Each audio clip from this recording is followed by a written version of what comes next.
Este es un tema delicado que casi no se habla. Creo que muchos de los creadores de contenido tenemos temor de hablar de esto, especialmente por los temas de censura que hay. Entonces voy a tratar de expresarme de la manera más clara a pesar de que está complicado. Perdonen, friends, es que lo que pasó es que me llamó mi esposo y eso, algo pasó con la aplicación de Instagram y ya se quitó el sonido, entonces voy a empezar de nuevo. De todos modos estaba empezando el live, gracias a Dios, entonces no perdimos todo. Pero bueno, ok, entonces quiero empezar otra vez como empecé la vez pasada, y es que creo que los creyentes que estamos en medio del mundo podemos ver lo que está sucediendo, y creo que hay muchas posiciones y posturas que tomamos, algunas para bien y otras para muy mal. Y quiero hablar un poco como de qué es lo que creo que tienes que hacer como creyente individual, donde vives, en donde estás, en tu iglesia, y cosas que creo que ningún creyente no debería de evitar, o sea, no debería de dejar de hacer. Lo primero que quiero animarte es a que tienes que leer este libro en particular. Como les decía anteriormente, este libro es absolutamente una lectura obligatoria para todo creyente hoy en día. Hace 10 años no lo hubiera sido. En realidad, los cristianos, este nunca ha sido un tema primordial para los creyentes. Nosotros, o sea, en la historia de la iglesia, este tema es uno de los muchos temas que se hablan, y nunca, por lo menos en la tradición, en la teología, en la gente que está haciendo buen trabajo, nunca realmente ha insistido de maneras así como demasiado obsesivas el tema de este tema, ¿verdad? Entonces, ¿qué es lo que pasa? Que no ha sido realmente ha sido porque realmente no es un tema principal en la Biblia. La Biblia no habla y no está realmente enfocándose en este tema. Se enfoca en la salvación, en la redención, en Cristo, y en cómo cada uno de los seres humanos, ya sea que está experimentando esto o cualquier otro pecado, necesita a Cristo, y de eso se trata la Biblia. Lo que pasa es que nos han obligado a hablar de esto. Sinceramente creo que en la cultura y la ¿cómo se dice esto? Pues la revolución sexual que está pasando en estos momentos nos está obligando sí o sí a pensar en estas cosas, a hablarlas y a tener que ser más explícitos con respecto a esto. Y friends, o sea, vean, les voy a decir una cosa. Yo creo que aquí posiblemente hay un porcentaje de personas que experimentan esto. Entonces, los que me escuchan que están experimentando esto, quiero que sepan que son amados por Dios, que no hay realmente nada que puedas hacer para estar lejos del amor de Dios si estás en Cristo Jesús. Cristo es suficiente para todos los pecados de todas las personas. No importa lo que hagas o que hayas hecho, lo que hagas o lo que vayas a hacer, la verdad, porque todos vamos a seguir pecando, y esa es la realidad. Ahora, este libro es particularmente, lo empecé a leer recientemente, lo había leído hace un tiempo, y algunas partes, no lo leí todo, pero lo empecé a leer recientemente, friends, porque yo misma empecé a cuestionarme mis propias creencias. Les voy a ser sincera. O sea, he visto dos situaciones recientemente de personas que han revelado que tienen esta preferencia, y me impactó. Y no son personas ni siquiera tan cercanas. De hecho, una es una pareja que conozco de lejos, pero tenían 20 años de casados, tienen 3 hijos y se están divorciando en estos momentos porque ella expresó que era AMS.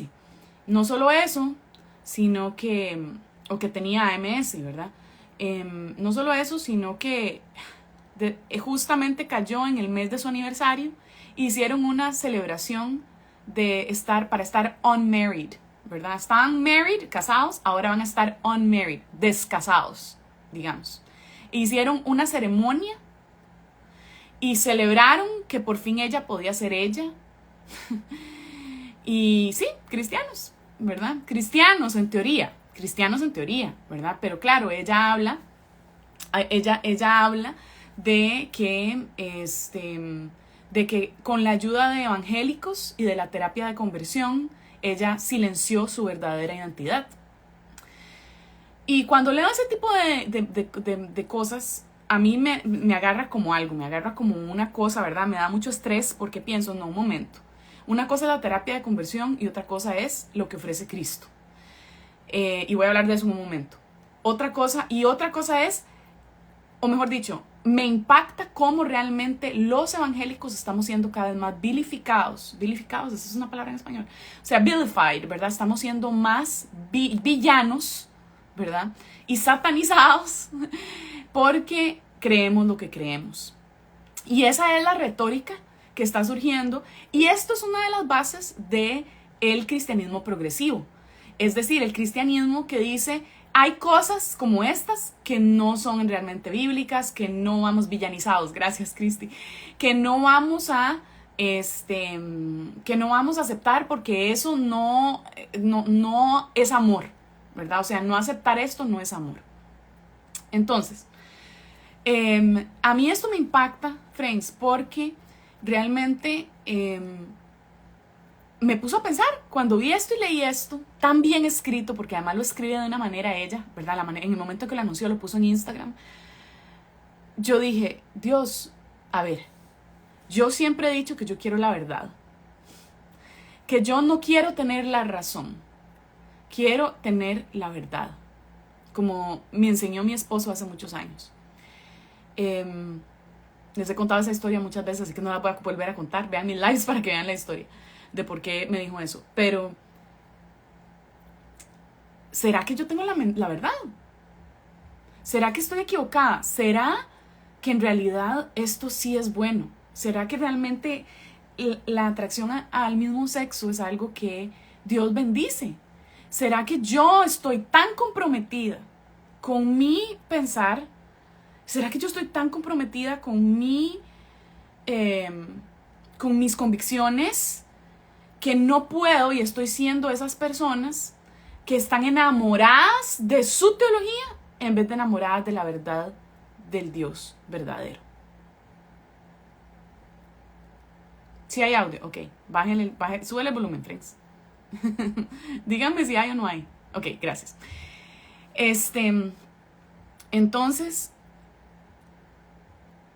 me acordé de la Biblia. De ahí me acordé lo que dice la Biblia. Y no solo lo que dice, ¿verdad? Sino cosas que yo creo que son lógicas, que me ayudan, ¿verdad? A recordar que no estoy loca, que no soy yo inventándome, que no soy yo simplemente creyendo lo que me enseñaron, ¿verdad? Sino es pensando, bueno, si hay un Dios que es amor, y Él está, digamos, aprobando, digamos, que va a aprobar este tipo de relaciones, porque ahora en el nuevo pacto, por ejemplo, o porque este tipo de relaciones en realidad son las que son comprometidas, no lo que hablaba la Biblia en su contexto, según dicen los revisionistas o los que defienden esto, que es que en esos momentos lo que se criticaba y lo que criticaba Pablo era hombres que se acostaban con chiquitos, con niños muy jóvenes, ¿verdad? O que lo que dice en realidad son cuando se está hablando de promiscuidad. No es que está hablando, que está Pablo cancelando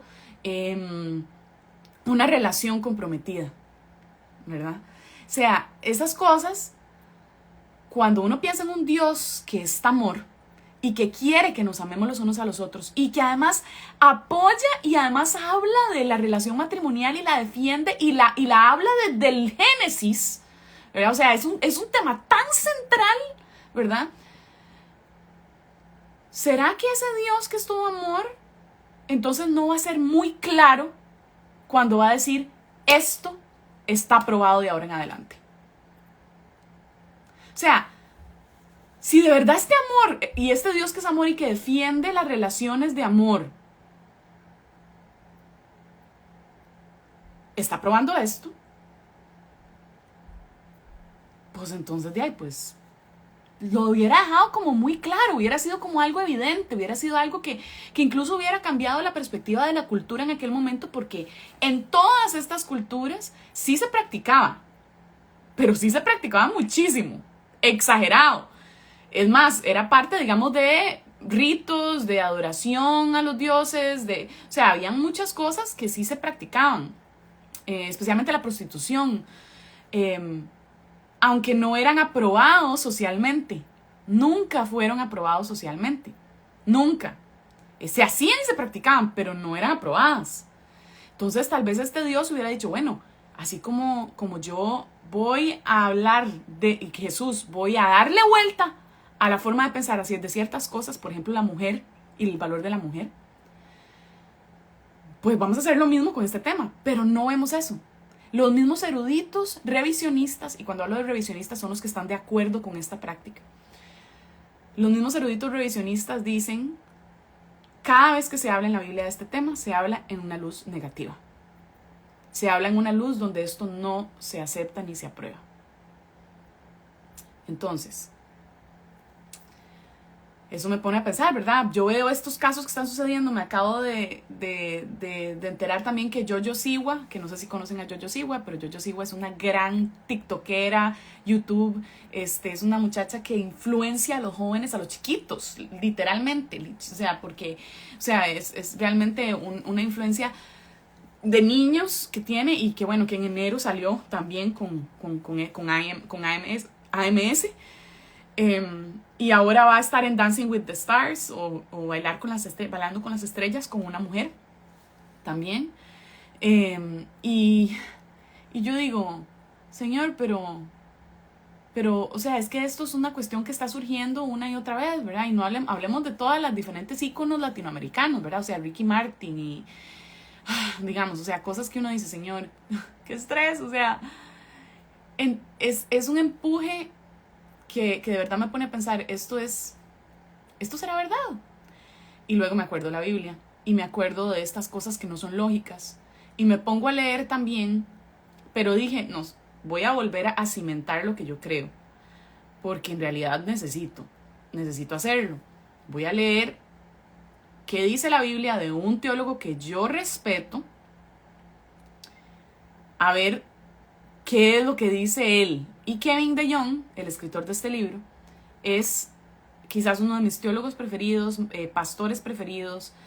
Sus prédicas son increíbles, su conocimiento y entendimiento de la Biblia para mí es increíble. Entonces yo dije, ok, voy a volver a leer este libro y voy a leerlo ahora sí con cuidado. El libro está espectacular, es un libro corto, friends, no es muy largo, es un libro de 125 páginas, es muy corto, lo pueden leer en Kindle está en español, o lo pueden buscar en su librería más cercana, llamen y pregunten por el libro. Pero quiero hablar entonces un poco de la famosa terapia de conversión y de Netflix. Netflix sacó el documental Pray Away de el ministerio Exodus. El ministerio Exodus es un ministerio que en algún momento aquí está el libro, friends, es este libro que está aquí. Es esto que se ve así grandote. Entonces, ¿qué es lo que... Gracias, sí, el libro es la imagen de fondo. Entonces, ¿qué es lo que sucede con el ministerio Exodus? Exodus era un ministerio que básicamente prometía y decía que si tú tienes, y esto es la terapia de conversión, que si tú tienes un verdadero encuentro con Dios, que si tú realmente crees que Dios te puede sanar, y si tú realmente te dedicas a la vida cristiana, Dios puede cambiar tus deseos y Dios puede hacer que tú dejes de tener esta atracción. Esto es absolutamente antibíblico. Esto no es verdad, no es una realidad y no es lo que se le debe prometer a los cristianos y a las cristianas que están experimentando AIMS, porque una cosa es AMS, atracción al mismo sexo, y otra cosa es, como dice Carlos Catarí, AIMS, atracción indeseada al mismo sexo. Carlos Catarí habla de esto y Carlos yo creo que es un ejemplo muy bonito, pero al mismo tiempo es un ejemplo complicado. Yo a Carlos lo amo, o sea, he hablado con él, estoy muy emocionada de leer su libro, acaba de sacar un libro, creo que habla cosas muy importantes que se tienen que estar hablando. Creo que es un hombre valiente y pocas personas están haciendo lo que él está haciendo, y es muy triste porque creo que hay más cristianos sólidos que deberían de estar haciendo esto. Pero tengo algunas diferencias con Carlos, ¿verdad? ¿Por qué? Porque Carlos sí experimentó este cambio, ¿verdad? Aunque no fue con terapia de conversión, porque él habla en contra de eso y él no dice que eso no es bueno.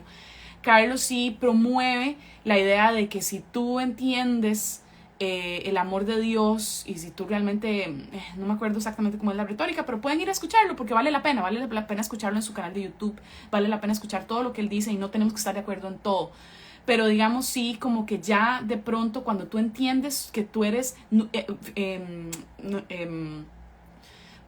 un hijo de Dios y tu vieja naturaleza ya no está en ti, entonces ya no vas a sentirte tentado. O ya no vas a vivir no vas a poder vivir la misma vida. Y creo que de alguna manera en algunos momentos él piensa que la tentación se va y que se puede casi que cancelar todo. Y no sé si es exactamente la forma de pensar de él, creo que lo podemos hablar en algún live, él y yo, porque hemos hablado de hacer un live juntos, Carlos Catarí. Pero digamos, a mí me parece una promesa peligrosa decirle a la gente que tienen que entender su identidad, su nueva identidad, para que dejen de sentir atracción al mismo sexo. Entonces, yo creo que eso podría ser verdad en algunos casos. Y creo que el principio es importante, lo que él comenta, ¿verdad? Tenemos que entender que somos una nueva criatura y que las cosas viejas han pasado. Y eso ayuda mucho para la culpa, también ayuda mucho para no estar viviendo, digamos, nuestra identidad antigua en muchas formas y todo. Sin embargo, creo que no todas las personas que entienden esto y que son creyentes necesariamente van a superar esta tentación. Y se los digo con conocimiento de causa, friends, porque para los que no saben, yo trabajé con Harvest USA. He trabajado con Harvest USA más o menos 4 o 5 años.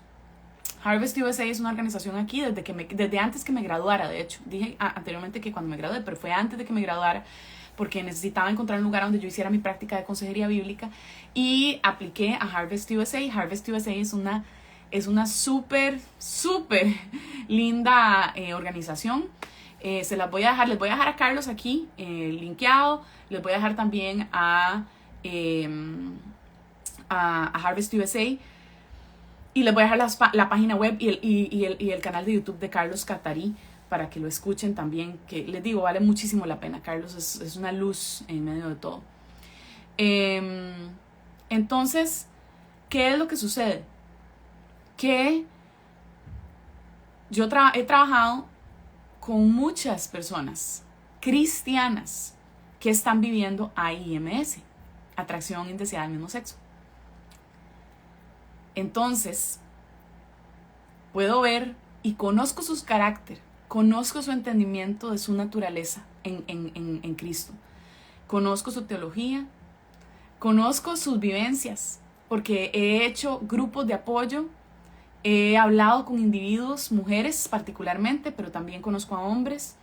Tengo amigos cercanos aquí que por medio de Harvest USA han sido mis amigos en este tema. Entonces, algunos de ustedes tal vez conocen a una persona con atracción al mismo sexo que es cristiana abiertamente. Además, dice que lucha con esto abiertamente. Posiblemente la gran mayoría no conoce a ni uno solo, aunque te aseguro que los hay en tu iglesia. Los hay en tu iglesia. Y la iglesia necesita trabajar en poder dejar de satanizar esto y hacerlo ver como si fuera, tenés un pecado especialmente malo, ¿verdad? Si es una progresión, en la Biblia vemos que hay una progresión donde esto es como un poco la culminación de los rotos que estamos los seres humanos, del nivel de pecado que puede haber. Pero no quiere decir que la persona que sufre con esto es especialmente más pecadora que tú, sino que a esa persona Dios le dispuso y dispuso para su vida que su lucha fuera esa, pero aún así Dios y la gracia de Dios es suficiente, igual que para todos los creyentes. Entonces no podemos, como nosotros iguales, ¿verdad? Como pecadores que somos iguales, decir usted está peor o ya para que usted llegue a ese punto es porque de verdad llegó a una depravación máxima. No, todos estamos completamente depravados, ¿ok? Y cuando hablo de depravación no hablo de que somos malos y de que tenemos una maldad especial, de que, uy, mira, es que esos son depravados porque ve a los chiquitos con ojos de lo que sea. No, estamos hablando de que la depravación total es una postura teológica que dice que los seres humanos no están, no podrían llegar a ser y están en el lugar de, perdón, me enredé, es que vi una pregunta y me enredé. La depravación total quiere decir que hemos llegado y que nuestra naturaleza está muy, muy mal al punto en que podemos llegar a hacer todo este tipo de maldades. Que a unos lleguen o no lleguen depende de la gracia de Dios para esa persona. O sea, nuestra lucha con el pecado tiene mucho que ver con cuánta gracia Dios está proveyendo en el momento en el que estamos hoy para que pueda avanzar yo en ese pecado. Y yo tengo que luchar también y estar en esa lucha constante con mi pecado, estar en esa batalla espiritual, y por eso tenemos la armadura del creyente, ¿verdad? Pero recordemos que Dios pone tanto el querer como el hacer para su buena voluntad, ¿verdad? Acuérdense de Filipenses, acuérdense que cada quien tiene una medida de fe que Dios le ha dado. Eso está en Romanos también. Entonces, las cosas que tú experimentas, buenas y malas, no se salen del poderoso soberanía, la poderosa soberanía de Dios, ¿ok? Entonces, podemos llegar a ser más malos, pero por la gracia de Dios no lo somos. Exacto, Wendy, gracias por esa aclaración. Entonces, excelente, no es depravación total, no una depravación absoluta, ¿verdad? No es que somos completos, no es que hemos llegado hasta el punto máximo, digamos todos. Es que todos, nuestra naturaleza, no hay ninguna área de mi naturaleza que sin Cristo pueda hacer lo bueno por las razones correctas, ¿ok? Cuando los no creyentes hacen cosas buenas, las hacen porque Dios ha dado gracia al mundo y todavía no estamos en el infierno. Todavía estamos en la gracia, en un lugar donde Dios está dando gracia al mundo, ¿verdad? Y entonces todavía hay vestigios de la imagen de Dios en todos nosotros. Y por eso podemos hacer cosas buenas. Pero incluso las cosas buenas que hacemos cuando no somos creyentes, ¿por qué las hacemos buenas? ¿Para la gloria de Dios o para mi gloria? ¿Para la gloria de Dios o para la gloria de los demás? ¿Verdad? Para la gloria del ser humano. Lo hacemos para nuestra gloria. Ya sea consciente o inconscientemente, friends. No es que yo siempre, que no soy creyente, entonces hago todo egoístamente solo para mí. Pero en el fondo del corazón de mi corazón, en realidad no estoy haciendo las cosas para la gloria de Dios. ¿Y qué dice la Biblia? Todo lo que hagan, háganlo para la gloria de Dios. Si no estamos haciendo algo para la gloria de Dios, aunque sea bueno, no es bueno. Porque no lo estamos haciendo para su gloria, sino porque estamos sirviendo a otros dioses. ¿Ok? Entonces, ¿qué quiere decir la depravación total? Que todo, mis emociones, mi mente, mi cuerpo, la naturaleza, ¿verdad? Que me rodea, todo está roto, depravado, ¿ok? Entonces, todo este punto es para explicar que tú no eres mejor que nadie. Tú no estás en una mejor posición espiritual que nadie. Voy a dejar de compartir esto para poder que me vea mejor, ¿ok? Todos estamos en el mismo barco. Hay solo dos tipos de personas en este mundo: los que están en Cristo y los que no están en Cristo. Punto.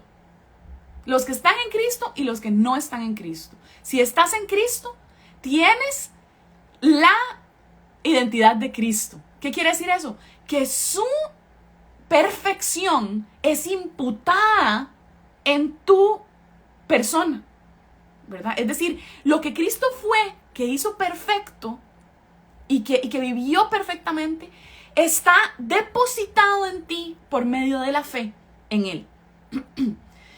Y si no, entonces no tienes a Cristo y lo único que tienes para presentarte ante Dios eres tú mismo y tus acciones. Por eso es tan indispensable tener a Jesús. ¿Ok? Entonces, no somos para nada mejores que una persona que tiene atracción al mismo sexo. ¿Ok? Tú no eres un poquito menos depravado. Por eso también esto de las líneas generacionales y de que la maldición generacional. Un día de estos alguien me preguntó sobre las líneas de depravación, o qué era, ya no me acuerdo. Un ministerio rarísimo que está hablando de esto. Ay, cómo quisiera acordarme cómo se llama. Pero bueno, esto de que algunas personas por las generaciones entonces ahora acarrean un pecado y entonces ahora tenemos como que más pecado porque viene de mis ancestros. Mae, eso no está bien, eso no es así. El tema de las maldiciones generacionales es una muy mala interpretación de lo que se está haciendo. Por favor, vayan a Coalición por el Evangelio y busquen maldiciones generacionales. La línea de la iniquidad. Gracias. Esto, la línea de la iniquidad. Y esto de las maldiciones generacionales, búsquenlo en Coalición por el Evangelio y lean lo que dice Coalición por el Evangelio. Es muy apropiado. Y un día de esto voy a hacer un live con Estefan sobre esto, porque, Estefan lo explica demasiado bien, pero nadie tiene peor naturaleza que otros, friends. Nadie. Y una vez que Cristo está en ti, no es que la obra, eso es decir, si Cristo está en ti y tú tienes una línea de iniquidad o estás experimentando una maldición generacional, eso es una herejía, friends. ¿Por qué? Porque está diciendo que Jesús no es suficiente.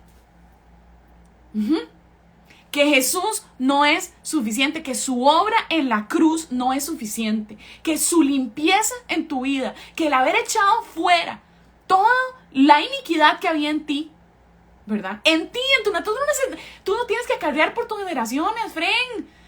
Con lo que vos tenés, más que suficiente. No se puede ser más enemigo de Dios. ¿Sí me entiendes?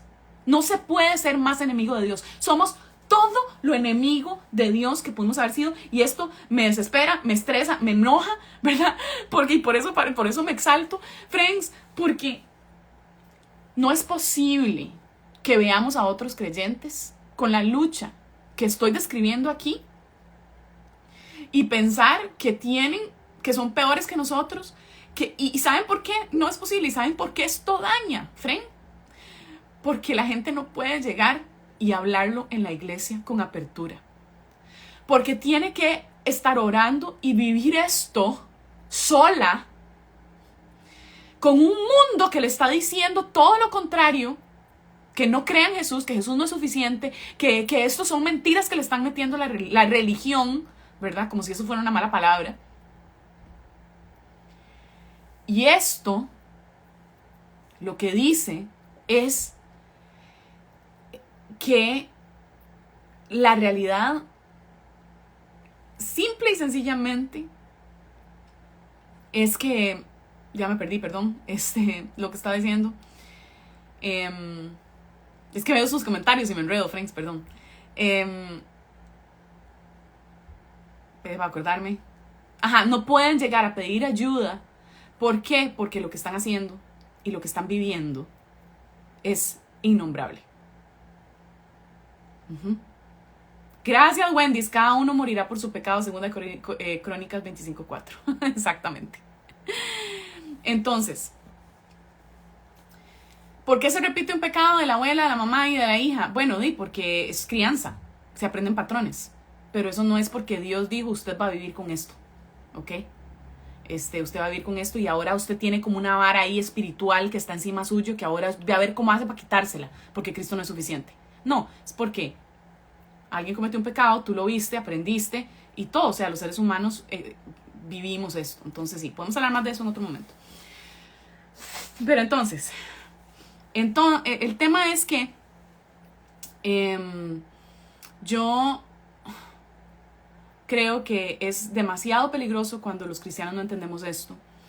Y la terapia de conversión lo que promulga es básicamente, si tú no te conviertes, si tú no tienes este cambio, si tú no estás, si tú no dejas de luchar por esto, si sigues luchando con este tema, quiere decir que no has entendido algo de Dios.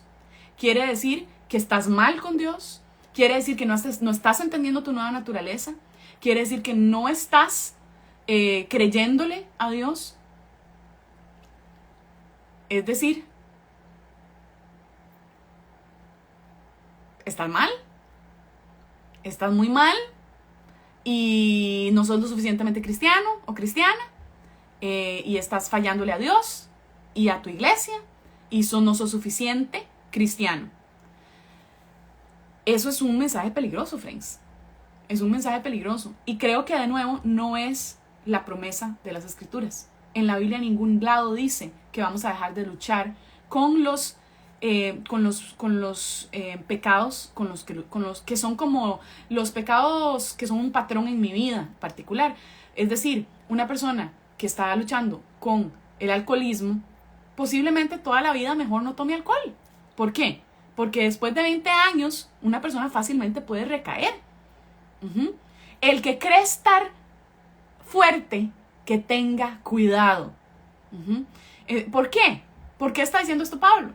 Porque yo puedo estar muy bien y puedo estar creyendo un montón a Dios y creciendo en una iglesia, pero de pronto algún pecado que para mí es como mi pecado mascota, así les digo yo, ¿verdad? Los pecados mascota, que son los que yo ahí de vez en cuando, ¿verdad? Como que mantengo mi vida, o los pecados que a veces, que son como los grandes luchas de mi vida, por ejemplo, lucho demasiado con confiar en los demás, ¿verdad? Y entonces confiar en otros y ser una persona que se pueda abrir a los demás es algo muy difícil para mí y quizás es algo con lo que vas a luchar toda la vida. A pesar de que la Biblia dice que seamos abiertos, que nos acompañemos los unos a los otros, que lloremos con los que lloran, etc. ¿Ok? Entonces, ¿qué es lo que sucede? Que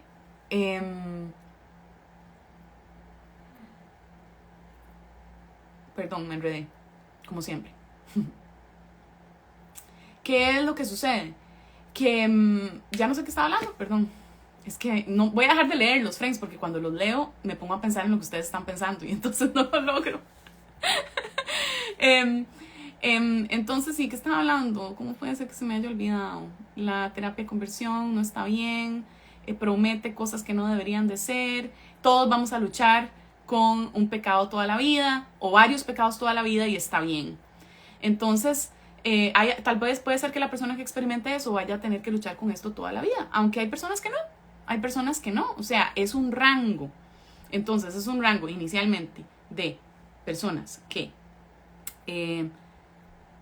tenían esta experiencia, oraron y Dios se los quitó milagrosamente, gloria a Dios.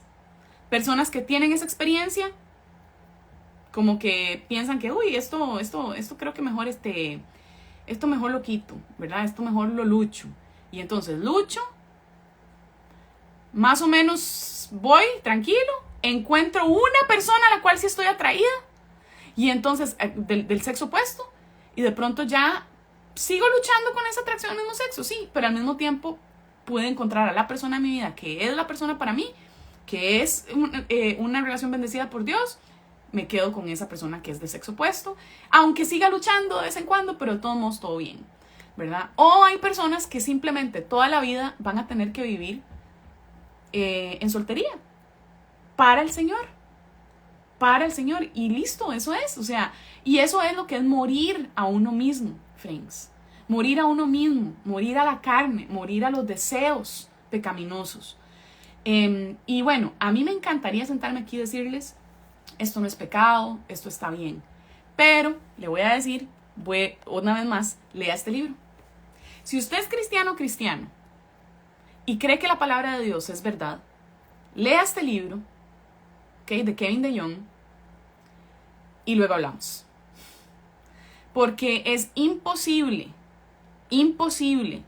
tomar una decisión de este tipo de una manera correcta sin estudiar cuidadosamente las escrituras y además saber cómo se estudian.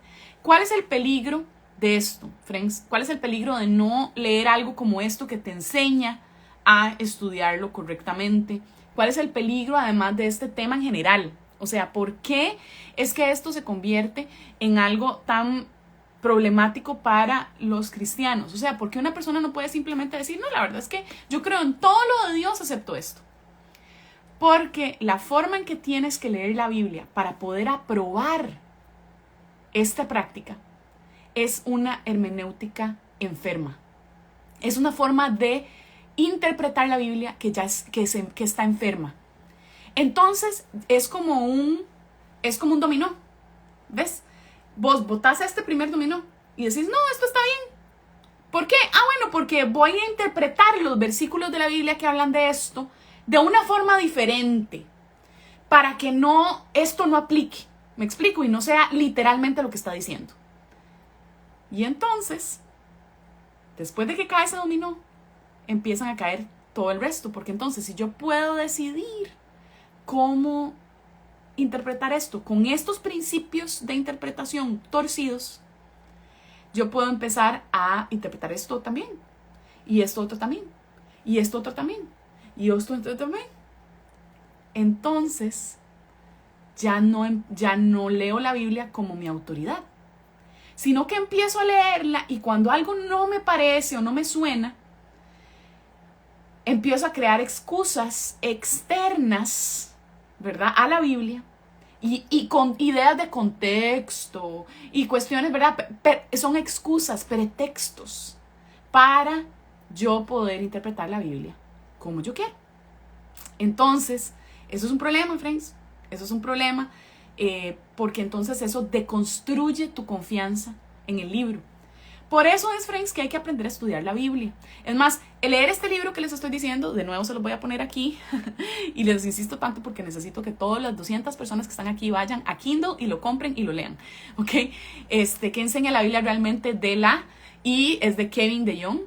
Él explica cosas muy interesantes sobre por qué es importante interpretar la Biblia bien y cuáles principios hay. Por ejemplo, las palabras que se utilizan en griego para describir esta práctica son palabras que hay que entender que no simplemente uno nada más la toma y dice, no, es que en aquel momento esto era lo que significaba porque en el contexto de los griegos y el greco-romano, las personas que actuaban, no. Él explica, por ejemplo, una forma de estudiar la palabra que es un principio hermenéutico de interpretación, como les digo, exegético, indispensable de contexto, cuando hablo de exégesis, es que una palabra primero hay que verla en su contexto. Luego hay que verla en el contexto amplio de la carta, de qué otra manera se utiliza en la carta. Otra cosa es de qué otra manera lo utiliza el autor, Pablo, en otras partes de la Biblia, ¿verdad? De qué otra manera se utiliza en la Septuaginta, por ejemplo, en la versión griega que Pablo tenía del Antiguo Testamento, porque hay una versión griega y una versión hebrea, pero hay una versión griega que es la Septuaginta, y Pablo está tomando esta palabra de la versión griega, ¿verdad? Que está ahí, o la está, digamos, incluso se inventó una palabra, Pablo, para poder describir esta práctica, que nunca se había usado afuera. Entonces, yo necesito, como creyente, entender estos principios de por qué tiene sentido entender que una persona está usando una palabra, no a partir de, es que en el contexto de los grecorromanos, sí, eso es importante, pero primero en el contexto del pasaje, en el contexto del libro, en el contexto de la Biblia. Él habla de que es bueno estudiar una palabra con los contextos como en circunferencia. Ir primero con lo más cercano, hasta lo menos cercano y luego a lo externo. Pero yo no puedo usar fuentes externas para decir lo que una palabra en la Biblia significa. ¿Me entiendes? Estos principios que yo te estoy explicando, esas son cosas que él explica muy fácilmente de entender. Lindísimo, de hecho, fascinante. O sea, es una cosa preciosa que te va a ayudar en todo sentido para estudiar la Biblia y para tener cuidado de no simplemente escuchar argumentos en algún momento y decir, bueno, está bien, si usted lo dice así, yo me imagino que tiene razón porque usted se ve que conoce más que yo. No, un momento. Usted conozca, usted sepa cómo es la vara, ¿me entiende? Entonces, ¿qué es mi punto? Que necesitamos comprender de dónde viene nuestra postura y por qué la Biblia se estudia de cierta forma, porque si no, se degrada nuestra fe en ella. Empezamos a pensar que es un documento histórico que está pasado de moda y que la gente además interpreta como le da la gana. No, la gente la interpreta como le da la gana porque no sabe interpretarla. La gente estudia la Biblia como le da la gana porque no sabe, o interpreta la Biblia como le da la gana porque no sabe estudiarla. Hay principios de estudio bíblicos que son generales, que universales. Es más, la hermenéutica es algo que no solo se utiliza para la Biblia, se utiliza para todos los diferentes tipos de lectura que hay en la vida. O sea, es algo que se estudia en las universidades. ¿Cómo se interpretan los textos antiguos? O sea, hay eruditos, especialistas que han determinado pasos específicos para entender cómo se hace esto.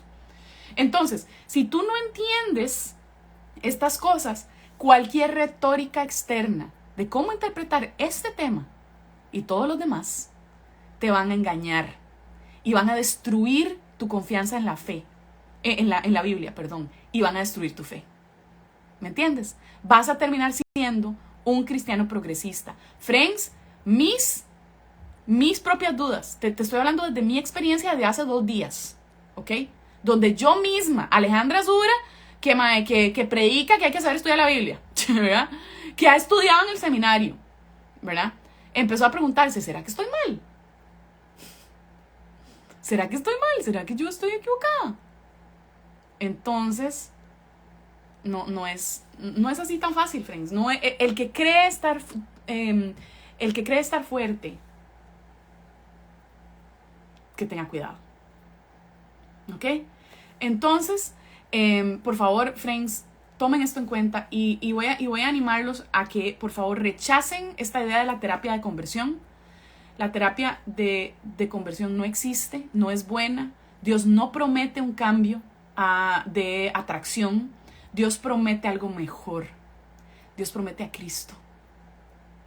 Dios promete que cuando tú vivas tus tentaciones, puedas identificarte con tu Salvador, que no solo vivió las mismas tentaciones que tú, a su forma, en su vida, ¿verdad? Sino que además nunca cedió. Tú sabes el sufrimiento que implica nunca ceder a la tentación. ¿Alguna vez te has aguantado no comerte ese pedazo de queque porque estabas a dieta? ¿Alguna vez te has aguantado el no hablar cuando tenías y querías decir lo que querías decir porque querías, ¿verdad?, hacer justicia? Eso es sufrimiento, friend. Aguantar el pecado, mantenerlo controlado, no dejarse llevar por eso, es muy difícil, es muy doloroso. Y solo el gozo que nos espera es lo que nos puede motivar, de la misma manera que lo motivó a Jesús. Así que cuando tú vives esta tentación o cualquier otra, tú tienes la oportunidad de identificarte con tu Salvador y de darte cuenta, Jesús, wow, ya sé un poquito lo que se sentía vivir como tú viviste y caminar tras de tus pasos. Se habla muchísimo, esto está en mi libro y ahí lo verán, esto lo desarrollo un poco más, ¿verdad? Mucho se habla de cómo Él se identifica con nosotros. Yo. Muy lindo, muy bueno saber eso. Qué lindo que Él se identifica conmigo, qué lindo que Él camina conmigo. Pero Jesús, y esto es algo que creo que aprendí hace como unos 3 o 4 años, que me impresionó porque nunca lo había pensado de esta forma, ¿verdad? Cómo Dios también nos llama a identificarnos en su vida y mucho a través de estas luchas con las personas con las que he caminado en esta área. Si no tenemos una vida de oración constante, una vida de lectura en la palabra, una vida de estudio donde estoy aprendiendo a entender cómo se estudia la Biblia, friend, Cristo no va a ser suficiente. Va a ser superficial. Va a ser algo que haces los domingos. Va a ser algo que simplemente es un montón de reglas. Tienes que dedicar este tiempo y si no, no hay escapatoria a esta tentación y a cualquier otra. Cristo te ofrece a sí mismo. Él es la respuesta. Su presencia, su compañía, ese momento en intimidad donde Él fortalece tu espíritu, tu corazón. Esos momentos de intimidad te fortalecen para luchar contra la tentación. Entonces, sí, a veces creemos y esperamos que Dios nos ayude en el momento de la emergencia sin haber pensado que te tenías que haber preparado para esa emergencia. ¿Sí me entiendes? No hagas esto, no cometas este error. Esto es un reto para todos los creyentes, es un reto verdadero, el creer y el vivir bajo esta idea de que esto es pecado. Porque la realidad es que yo amo a estas personas. Yo amo a estas personas. Y creo que muchos de nosotros los amamos. Tenemos personas en nuestra vida que experimentan esto, que lo viven abiertamente o que no lo viven abiertamente y más bien están luchando con ello. Tenemos diferentes tipos de personas en nuestra vida. Y yo quisiera poder decirles, friends, ¿ustedes creen que yo no quisiera? ¿Ustedes creen que yo no quisiera decirle, mae, viva como usted quiera, haga lo que usted quiera, sea feliz? ¿Ustedes creen que yo no veo parejas que conozco de personas creyentes y no creyentes? Y yo quisiera decirles, ¿cómo me alegra? Déjame celebrar contigo esto, ¿verdad? ¿Ustedes creen que los cristianos estamos simplemente ahí nada más condenando y diciendo, estos son unos losers, son lo peor, son del diablo, uy, qué asco? ¿En serio? Jamás. Por lo menos yo puedo hablar por mí misma y por los cristianos que conozco, por mi esposo, por la gente que conozco. ¿Cómo quisiéramos que no fuera así? ¿Verdad? Por el bien de ellos, por el amor a ellos, ¿verdad? Pero al mismo tiempo amamos más a Dios y amamos más la realidad de que yo no sé mejor que mi Creador. Yo no sé ni conozco mejor el diseño de los seres humanos y para qué fuimos hechos y cómo vamos a ser felices. Mi vida me lo ha demostrado.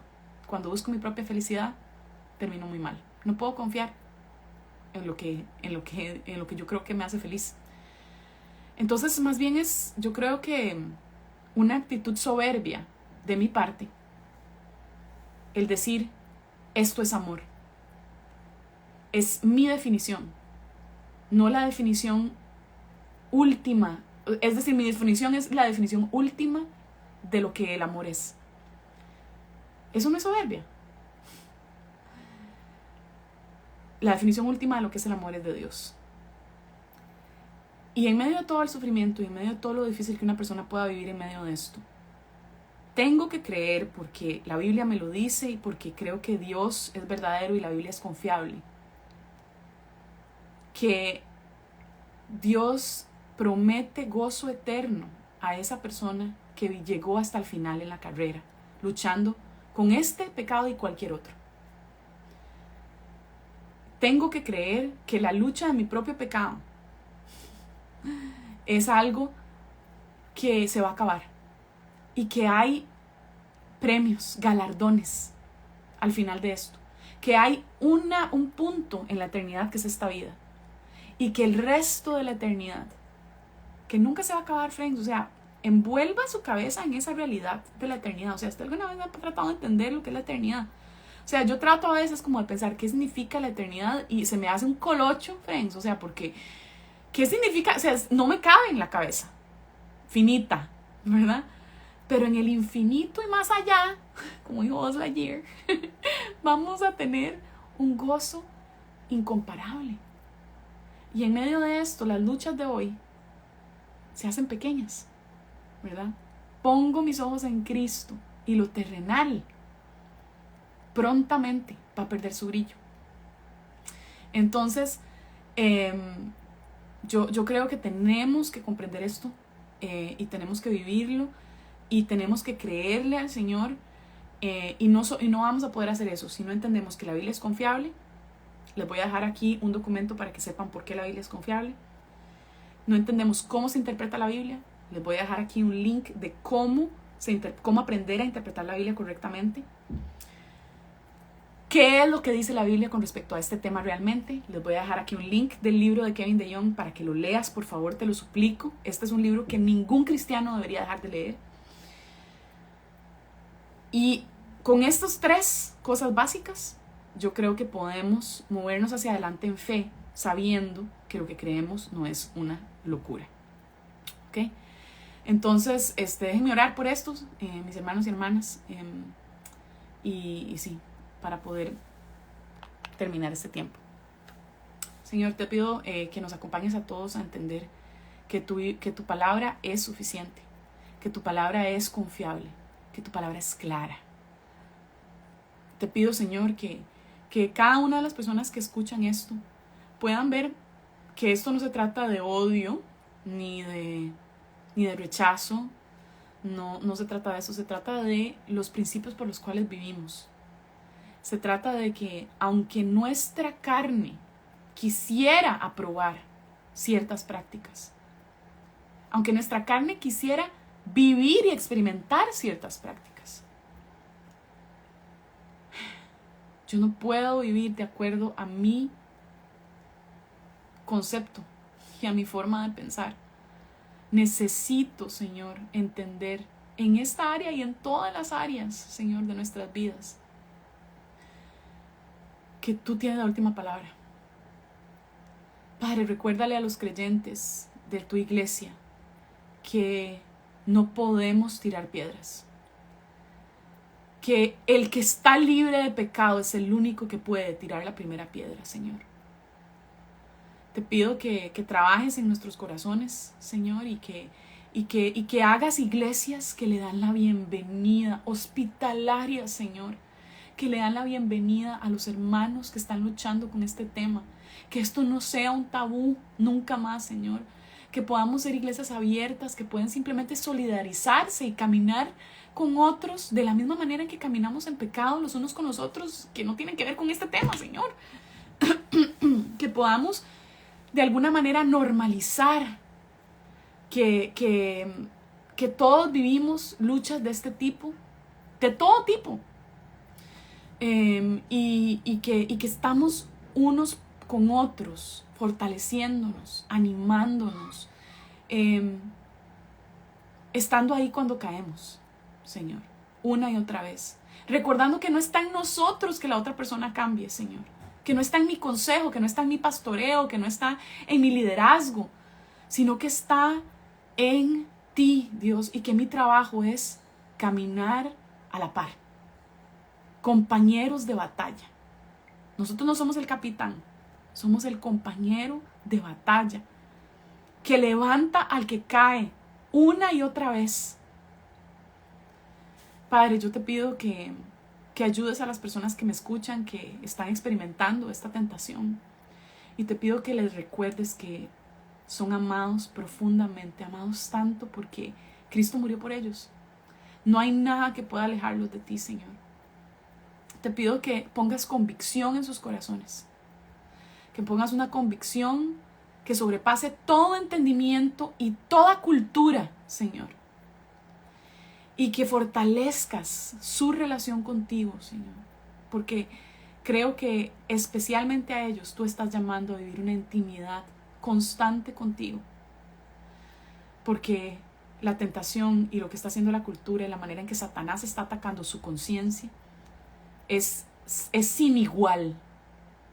No hay cosa igual como esta en estos momentos, Señor. Los que luchamos con la mentira, nadie nos está diciendo que la mentira está bien, pero los que luchan con esto, Señor, constantemente el mensaje es: esto está bien, esto está bien, esto está bien, esto está bien, esto está bien, acéptalo, acéptalo, acéptalo, acéptalo. Padre, acompaña a tus hijos. Tú que has empezado la buena obra, ayúdalos a creer que serás fiel en terminarla. Pon en ellos una perspectiva eterna, eterna, donde el momento de hoy, el momento de esta vida, este punto que es la vida, no se compara a la eternidad de gozo que tienes preparados para aquellos que completan la carrera, Señor, y que llegan hasta el fin fieles a lo que te agrada, Señor. No podemos ganar la salvación, pero estamos llamados a ser fieles hasta el final, Señor. Estamos llamados a luchar porque el Evangelio se mantenga vivo en nuestros corazones. Así que te pido que esta lucha sea la lucha, Señor, sea la que está en ellos, Señor, y en ellas. Te pido esto, Señor, y te doy gracias. Y oramos esto en tu precioso nombre, Señor Jesús. Tú que eres fiel y eres bueno y luchaste con toda tentación y sufriste las tentaciones de una manera que nadie puede imaginar porque nadie la sufrió como tú, Señor. Gracias por tu gran amor y por la cruz. Gracias por tomar lo que fue depravado y hacerlo nuevo y hacerlo hermoso. Gracias, Señor, que podamos verte cada día a ti más hermoso que cualquier otra cosa en nuestra vida. Oro esto en tu precioso nombre, Señor Jesús. Amén. Les mando un abrazo, friends. Gracias por estar aquí y nos vemos. Chao.